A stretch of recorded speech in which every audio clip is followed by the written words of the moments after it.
Okay, so we're up to OPM 82, and yes, I have a hat on, and I still have what looks like winter gear on, because even though it's the Cinco de Mayo, and the sun is out, it feels more like what used to be April weather, but with this long winter we've had, there's still some cool air. Anyway, on to the meditation and the exploration of Heraclitus. Today's piece, written originally May the 5th, 2004. What happens when the strangers cross over and join Heraclitus upon the hearth by the fire?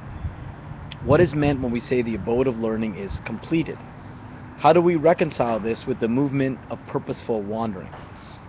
How can we say that in their arrival the abode is both completed and the building of the abode gets underway? In order to answer these questions, we explore the twofold meaning of the sage's dwelling. This two-sided manner is captured in the passive-active comportment of freedom, which we have identified in releasement as repose. But as we explore the two-sided quality of the sage's dwelling, we must also always be mindful that any naming and performance falls short of capturing what is both present yet beyond, nameless, ineffable. The most radical form of releasement is experienced beyond expressive language. If we can say this, it resides in a yet to be named kind of silence.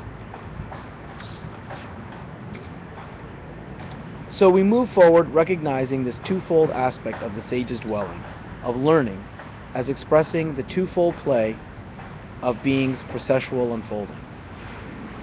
But as an expression, it falls short of revealing the truth of this twofold play, a truth that exceeds the truth as we understand it, and thereby remains symbolic or representational, a phenomenon that appears as the ultimate source of meaning-making, the most profound, unfathomable well from which we draw inspiration and the confidence to maintain a steadfast creative stand in the face of fatalism.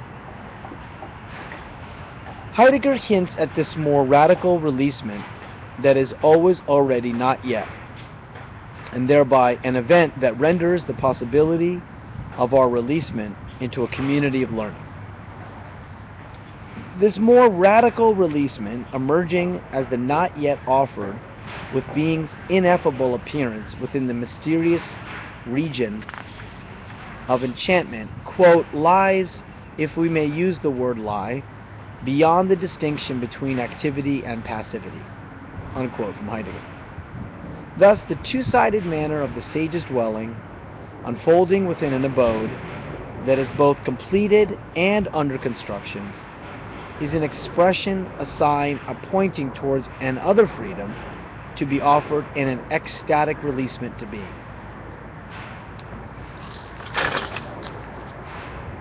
To begin our exploration of the sage's dwelling, we recall the twofold nature of the repose that unfolds from the releasement of the juridical voice. We have said that the repose is both dignified, calm of waiting, of letting be, and the questioning stand, the being held out. Releasement occurs with the returning, the adjustment, tuning toward attunement, toward the condition of learning. And this relocation can now be understood as a call for building. The building of the abode of learning, this path-breaking, is thus one side of dwelling. Such dwelling is poetic, a creative initiative, a speech-making that always involves reception or hearing. This dwelling is both a reception and an offering.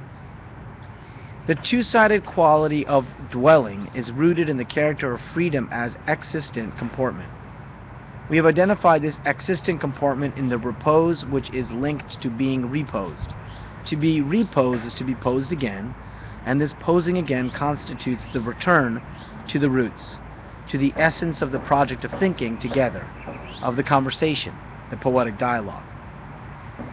The story depicts the sage's evocative speech, his incantative invitation, as an offering that is received as a message from the gods. Heraclitus enacts the bearing of the tidings which, quote, brings the message of destiny. Hermeneuon, which brings tidings because it can listen to a message. Such exposition becomes an interpretation of what has been said earlier by the poets who, according to Socrates in Plato's Ion, are interpreters of the gods, end quote, from Heidegger. With his invitation, Heraclitus enacts the sage's dwelling as poetic. His invitation bears a message from the gods, a message that announces their arrival, their presence, and thereby bears the news that the abode of learning is framed by the bind between the earth, the gods, and human. This relationship is the horizon, horos, for the poetic dwelling of learning. And here we encounter again how the news of this relationship turns us, and in relocating our interest and attention, reforms us.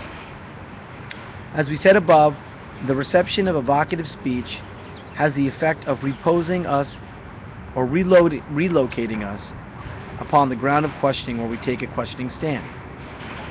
The ground is the open region we are released into and upon which we are collected as a groundbreaking community. Our posture or pose, our comportment or attitude in learning is one of being under examination. We become the question in learning, and we place our confidence in the relationship in which we are questioned.